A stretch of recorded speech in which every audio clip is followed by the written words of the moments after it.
Cramp while scuba diving is a fairly common issue because you're using different muscles to what you usually do in your day-to-day life, just walking around, or even when you're just going for a normal swim without fins, you're using different muscles, and that's what we're going to be learning about today. Hi all of you awesome scuba divers out there, welcome to the Scuba Diving Magazine channel, your favourite place for the latest scuba diving news and gear reviews. Today's video is sponsored by scuba.com and I'm going to talk a little bit more about them later, but cramp in any muscle will very quickly become your biggest priority when you're in the water, or actually wherever you are. Some people are a bit more prone to cramp than others. Cramp, if you're unaware, is a sudden, involuntary and quite painful contraction of a muscle. And whilst you can get cramp in any muscle, it's most commonly found in your foot and your leg muscles, especially when you're scuba diving because we're wearing fins. Whilst cramp isn't immediately dangerous, it can be very painful at the time, and it obviously takes your mind away from your positioning in the water. And cramp can last anywhere from a few seconds to a few minutes if you do nothing and just try to let it ride it out.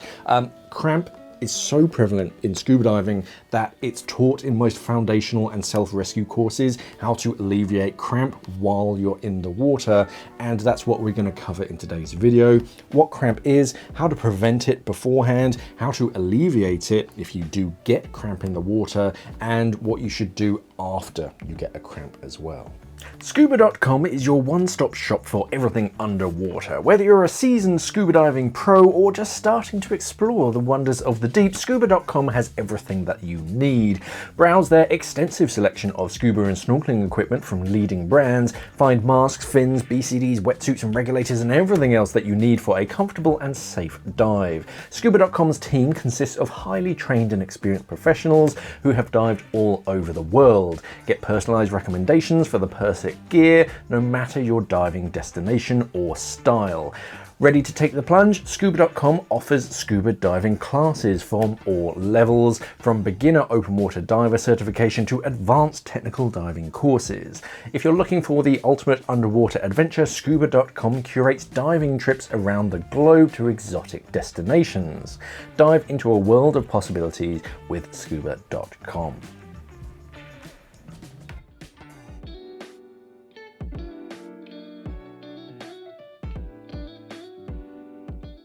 As with many medical conditions, we're not 100% sure what causes cramps in every single case, but we do know a few factors that can increase the chances of cramps. Causes of cramping include hyperflexion, hypoxia, exposure to large changes in temperature, dehydration, or low blood salt, potassium, or magnesium levels.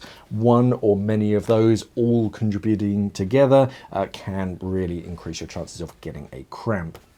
One of the biggest factors whilst diving is going to be the unusual or rigorous exercise combined with cold water and maybe some kind of dehydration or low electrolytes. When we're diving with fins, we're using different muscles to what we normally use just walking around or even swimming without fins. So if you think, oh, that's okay, I just go swimming once or twice a week, I'll be fine.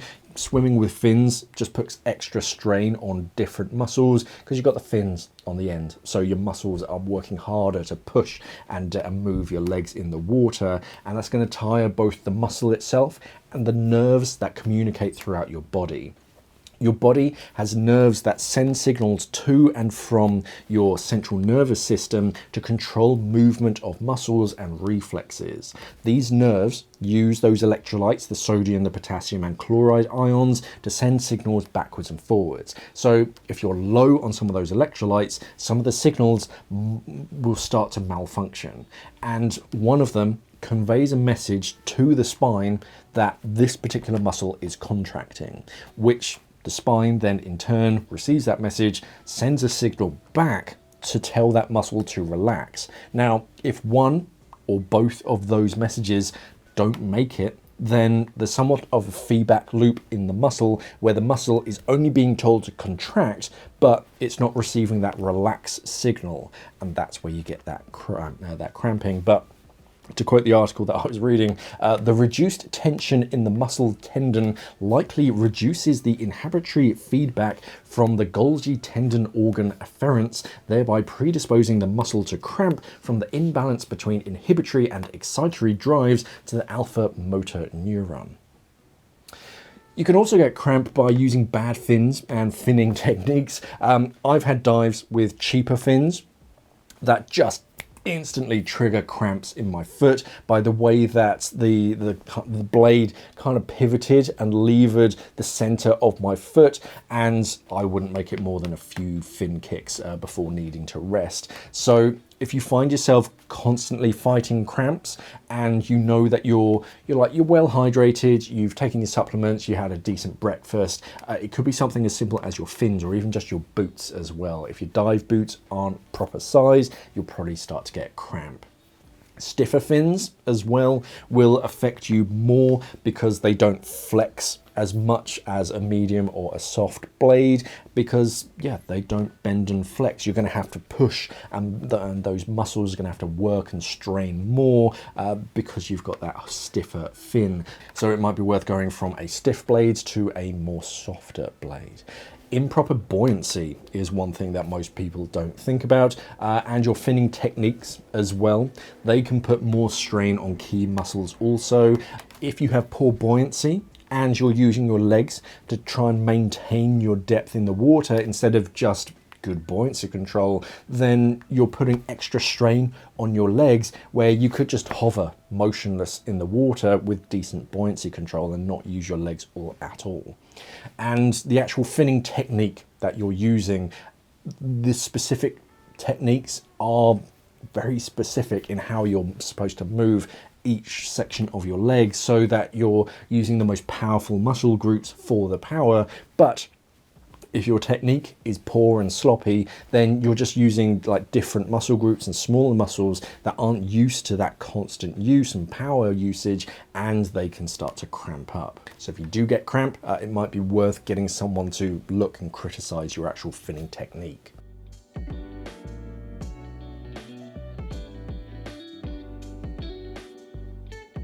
The best thing that you can do to alleviate cramp is to prevent it altogether. You can do that before the dive by staying active in your general day-to-day life. The more active that you are in your general life, the less of a shock to your system it is when you're actually going diving. So if you have a desk job and you don't use your legs very much just day to day, it might be worth trying to get a little bit of extra physical workout just in your general life. Go out for a walk, just walk to the mailbox instead of driving. Whatever it is gonna help. The same goes for your hydration and your electrolyte balance. You need to keep yourself in top condition before the dive by staying well hydrated and well fed as well. And coffee and a bacon sandwich for breakfast doesn't cut it. Get some proper water down your neck and a nutritious breakfast. Don't go crazy with the water. Don't drink gallons and gallons of water thinking it's going to help, because you can flush electrolytes out of your system by drinking too much. But just a normal bottle of water, stay decently hydrated but not overhydrated. Be sure that your sodium, your potassium and your magnesium levels are good in the days leading up to a dive. Before you're kitted up, stretch properly. More than just the lazy shoulder stretch. That's lovely for your range of motion, but to prevent cramping, you want to stretch your leg muscles because your arms don't do much in the water, and just warm your body up. Pop on appropriate exposure protection whilst you're kitting up.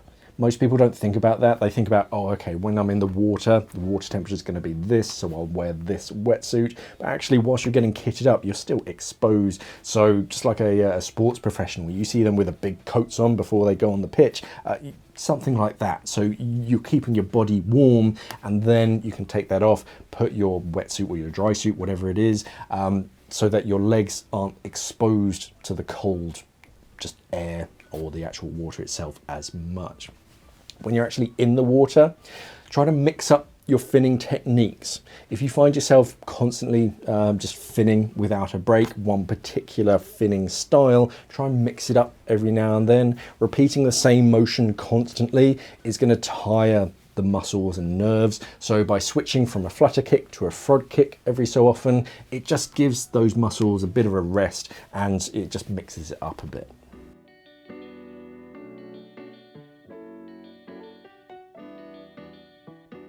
If you do eventually get cramp in the water, there are a few things that you can do besides praying to whatever god you pray to. The first thing is to tell your buddy, or at least another diver, to come and help you. This is the hand signal for I have cramp, please help me. But as soon as your cramp sets in, your focus on your buoyancy and your breathing goes straight out of the window. So another diver can help you to maintain your position in the water whilst you focus on alleviating the cramp, or vice versa. It depends on the buddy group. If your buddy hasn't noticed you're behind them and they just continue swimming on, then do your best to focus on your breathing and your position in the water. Have a quick look around just to make sure you're not going to crash into something, and you don't want to float off or like sink down and crash into some coral reef. So just have a quick look around and try to control your breathing. Then you can start thinking about the cramp in your leg. Your aim is to stretch the muscle. So by grabbing the tip of your fin and then pulling it towards you whilst you stretch or straighten your leg, that can stretch both the calf muscle and your foot. You're aiming for a long, forceful stretch for about 30 to 60 seconds, however long it takes. You don't want to like jerk the muscle or really hyperextend it. You just want a constant stretch. You can feel that stretch. You don't want to go beyond it. It is just that constant stretch that's going to get the sensor in the tendon to wake up and send that signal to your spine, and then the spine to send the relax signal back. If you can, reach down to your calf, rub and massage the muscle itself to get blood moving around the muscle to replenish those electrolytes. And after the cramp has ended, give it a good minute before you go back to just normal finning as if nothing had happened, because the nerves and the muscles have only just recovered and it's very easy to trigger another cramp. So take it easy, try a different fin kick for a little while and get out of the water when you can. If your buddy is around to help you, makes your life a lot easier. There are two main tasks. The first one is to maintain your buoyancy and your position whilst you're in the water, and the second one is to stretch that muscle. Who takes on which task is really up to you and your buddy, but if you can't bend and touch your toes easily, then a lot of the time it's easier for your buddy to like look after stretching that muscle. So put your foot, your toes to their shoulder, and holding onto their calf, just kind of bear that shoulder in so that you're stretching the toes up towards the knee, and you can use your hands to massage the calf. You can do it like from the side, holding onto the calf muscle and then just pushing the toes upwards with your hands, but I just find it easier if you bear your shoulder into it. You're using both hands that way. And whilst your buddy is focusing on that, you can be focusing on praying and controlling your depth and your breathing. You can flip it over where you do the stretching by reaching down to your fin tip and pulling it towards you, whilst your buddy like holds onto your BCD or your cylinder and controls the depth, because they can focus on their dive computer and the depth and any water movements. It is really up to you. If you struggle to reach the tip of the fin, which can happen with longer fins and reduced flexibility, I find an easier way is to bring my knee up to my chest, trace my hand down the inside or outside of my leg, down to my ankle, and then you can reach the side of your fins, trace your fingers up and then round towards the tip and then pull it towards you. It takes a little bit longer, but if you struggle to reach the actual tip of your fin just in open water, because they can move around, sometimes just tracing down from your ankle can be a little bit easier. Take it easy on the exit. A lot of divers stress when it comes to the exit, and they just get their blinkers on. They just focus on getting out as quickly and no matter what it takes. But because they put more work in than is necessary, you get cramp at the worst possible time when you're just holding onto the ladder. Everything's kind of moving around and you're trying to alleviate cramp, which is hard at the best of times. So as you're approaching your exit point, think your next steps through, and if there's anything that you can do to make it easier for yourself, like equipment removal or asking for help. If there's someone by the exit point, if they got a rope, perfect, because you can do some equipment removal, take your weights off and pass them up. That way you don't have to exit with all of your equipment and put all of that extra strain on the muscles. So just think things through.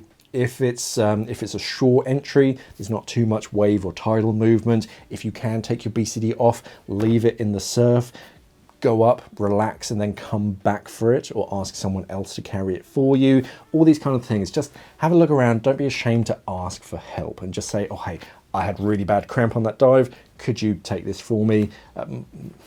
It will have to be a special kind of someone that says no to that. Once you're out of the water, de-kit and debrief, and have a sit down whilst warming the particular muscle up, just to increase like blood flow and everything, replenish all those electrolytes. Have a sports drink if you have one to hand, because they often have electrolytes, or just some good old-fashioned water if you have one. Try and avoid any like diuretics like teas and coffees and that kind of stuff. Just good old-fashioned water. Eat some food and just try to get your levels back up. But you really want to take it easy for the next hour or so. So try and make your body do all the heavy lifting, because it's very easy to cramp up again whilst the muscle is still in a delicate state. So yeah, give it about an hour or so afterwards just to chill out.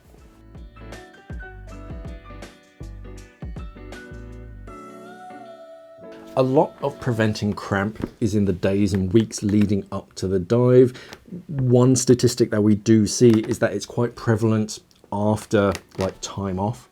So if you have summer divers that take a bit of a winter break and then they get back into it as the water starts to warm up, they've had all of that time where they're not really using those muscles. They jump back in the water and suddenly get cramp because they're using these muscles again that haven't been used in this kind of way for a few months. So if you do have a fairly sedentary lifestyle and you sit behind a desk for long periods, then try to get some regular exercise into your day-to-day life. Just go for a walk from time to time, 15-30 minutes or something, anything that you can.